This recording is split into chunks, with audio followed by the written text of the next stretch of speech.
Hi folks, in this video we're gonna go through destructing alternative operator, which is from the JQ menu. Okay, so let's try. It says the destructing alternative operator provides a concise mechanism for destructing an input that can take one of several forms. Suppose we have an API that returns a list of resources and events associated with them, and we want to get the user ID and timestamp of the first event for each resource. But this is the critical part. The API will only wrap the event in an array if the resource has multiple events. For example, this second object inside resources, the event has two events registered, so it's wrapped in a array. But here there's only one event, so here it's not an array on the event, the first one. So it says you can use this operator to handle the structural change by this. So let me just copy and paste into here.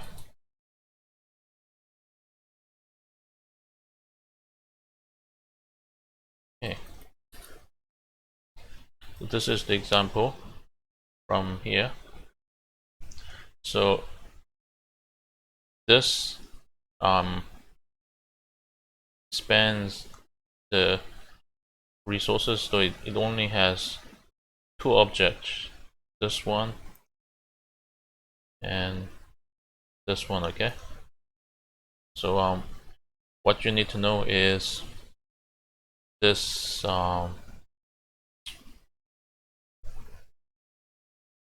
this destructuring works on each of the objects. So it will work on the first object, and that will produce one output, and then you will work on this second object, and this will also produce a separate output.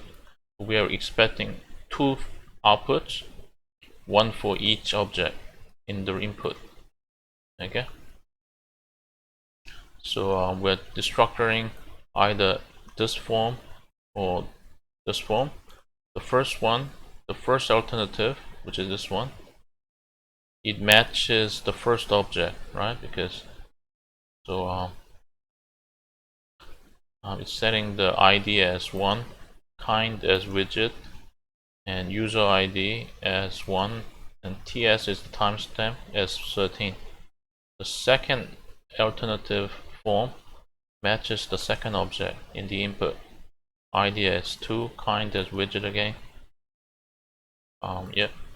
Then inside the event, it's getting the first item in the array, so it's getting this one, right? So it's destructuring the user ID and timestamp. Okay, so and then in the final filter, it's using the variables that are destructured for each object to form two outputs.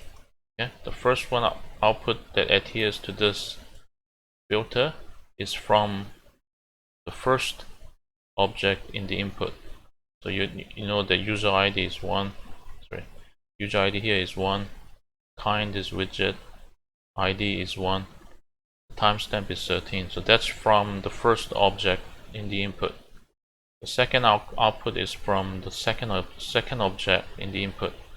So you're getting the user ID as 1. Kind is widget again. ID is 2. Timestamp is 14. Okay. So it says it's another use case. So if we unsure that input is an array of values or an object, you can expand the array again, and then specify the alternative forms.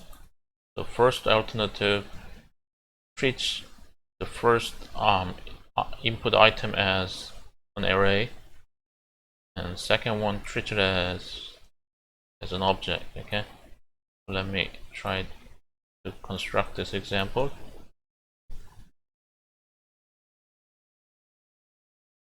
Okay, so it's saying the whole thing starts with an array in the input, and it has at least two items.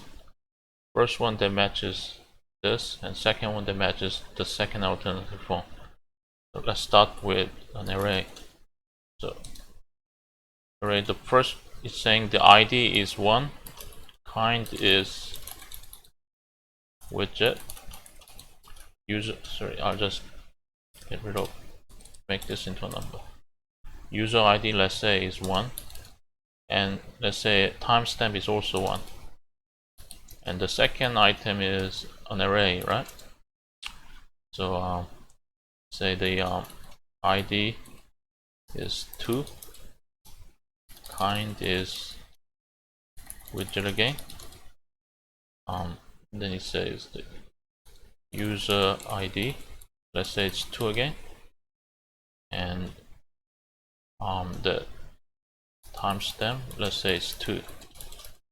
We have this, right? So the first instruction here, get rid of the surrounding array and converts these two into separate items, okay? And then because we got two items, there's an output for each, okay? So because this first alternative matches the first input item, setting the ID, destructuring, and setting the ID as 1, kind as widget, user ID as 1, and timestamp as 1. The second item in the input matches the second alternative, and it's setting the ID as 2, kind as widget, user ID as 2, timestamp as 2. Okay, so maybe we want the ID and the timestamp. Okay, so as you can see, there are two outputs. Each output corresponds to one of the input item. Okay, in this case, the first output is to do with this object over here, and we destructure it such that ID is 1, timestamp is 1. The second output corresponds to the second item, second input. Okay, second input item, okay, which is this object over here, and ID is 2, timestamp is 2. That's how it works. So remember, these output items corresponds to one of the input item. Okay, so this first output it corresponds to this array over here. The second output corresponds to the second item, which is an object. Okay, so it's here. Each alternative did not define all the same variables, but all named variables will be available to the subsequent expression. Say here over here, variables not matching the alternative that succeeded will be null. So, for example, over here, example, if I say here,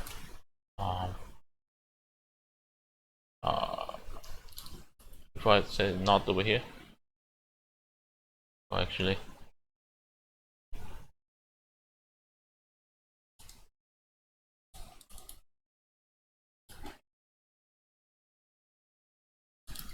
does this work? Yeah, see here, for both of input item, for the first alternative form, not is declared, but it's not defined in the input.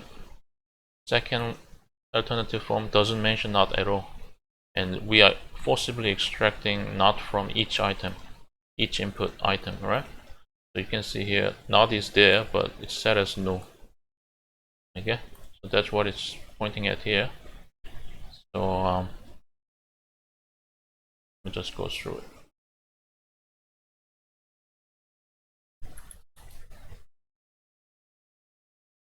Oh, sorry. So that's the filter. We got the same input. So yeah, let's see. So this means there are two input items in which, as I said before, each of the input item corresponds to one output here. As you can predictably see, because there are two items in the input, there are two outputs. There are two output items too. So presumably this one is well, we'll see. Okay, so here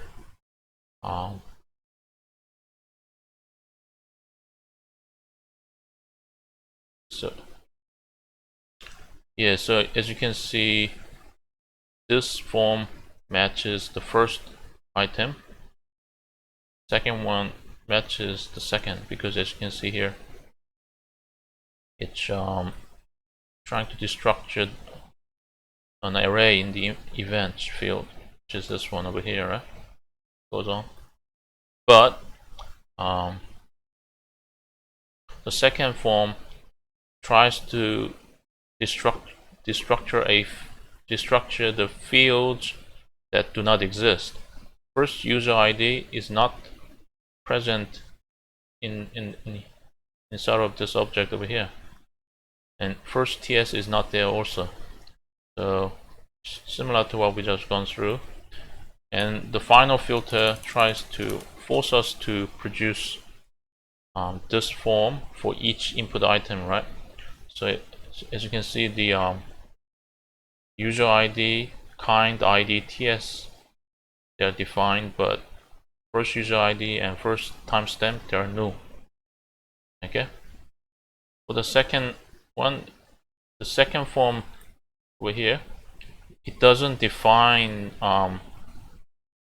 it doesn't define user ID, and it tries to destructure first user ID, but it's not present in the second input form, second input object.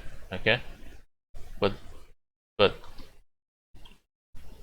kind is here, which is widget. ID is 2. Timestamp is null because the alternative destructuring form doesn't try to destructure the TS, and tries to destructure first TS, but like the first user ID, you cannot find that field inside of the subject. Okay, so that's how null is assigned sometimes. Okay, the says here, additionally, if the subsequent expression returns an error, the alternative operator will attempt to try the next binding.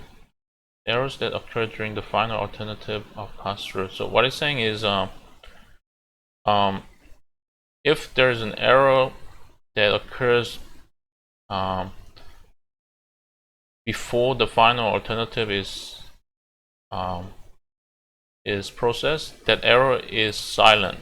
But if an error occurs at the end, it will be displayed. Let's have a look at this example. Okay, so set input to null. This. Okay, here you can see here both A and B are given the value 3. Okay, but there's only one input. That means you can only expect to produce one output, which is what we have here.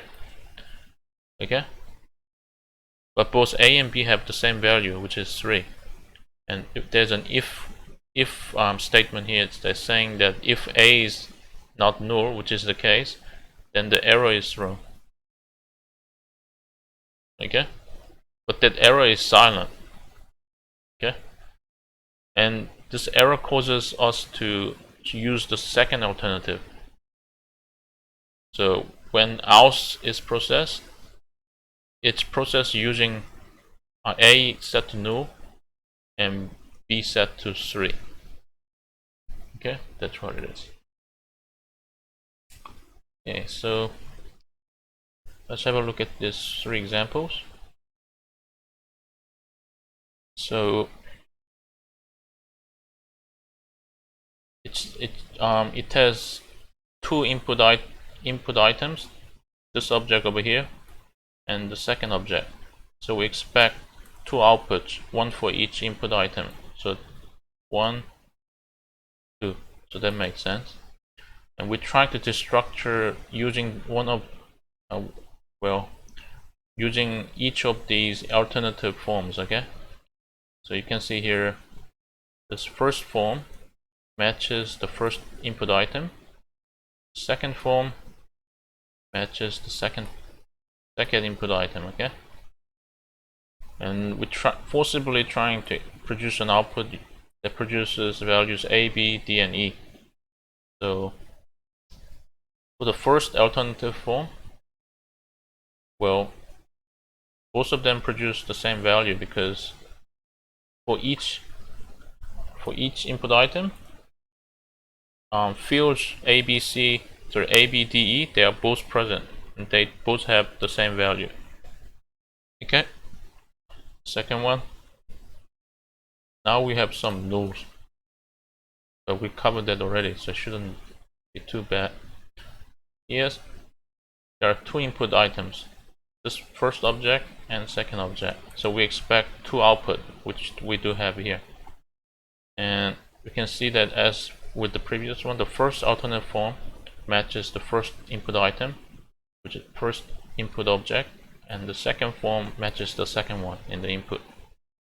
And can you see here, for the first destructuring form, you have set the values A, B, and D and E, but well, sorry, let me try.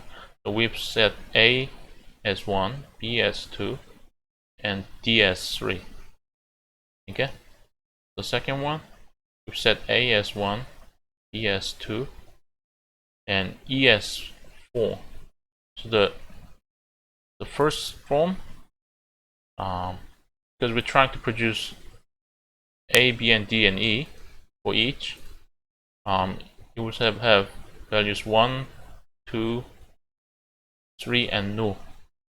Okay, because the first form, E is not destructed. The second one, you got 1, 2, and D is null because it's not destructed, and then 4. So the first one is A equals 1, B equals 2, D is 3, and E is null. Second one, A is 1, B is 2, D is null, E is 4. That's simple. So this one, we only got one input, so we expect only one output. Okay, and this is the same as what we got here. So both A and B got value 3. Okay, but by default we try to use the first alternative first, but then A is not null because it's 3, but the error code is suppressed, so it's not outputted to console, but it has an effect of trying the next binding, which is B equals 3. When we follow through the else portion, this output, which is expected here, A is null and B is 3. Okay, so here the error has an effect such that we are trying the next binding. Okay, we're trying the next alternative form. So so here B is set as 3, but according to this, A is null. Okay, and it's all because of this error. Okay,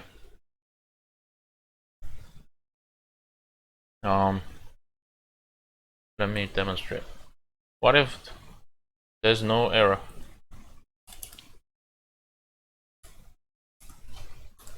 What if there's no error?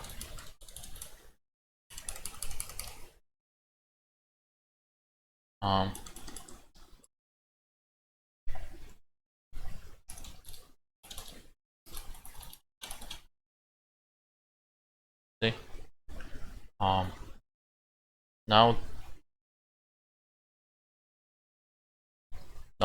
this literal string is displayed, and the behavior of trying the next binding does not occur anymore. Yeah, we can even do we expect A is 3, B is no. Okay, so the behavior of trying the next binding has not occurred because no error is thrown. Okay, thank you very much. Happy hacking.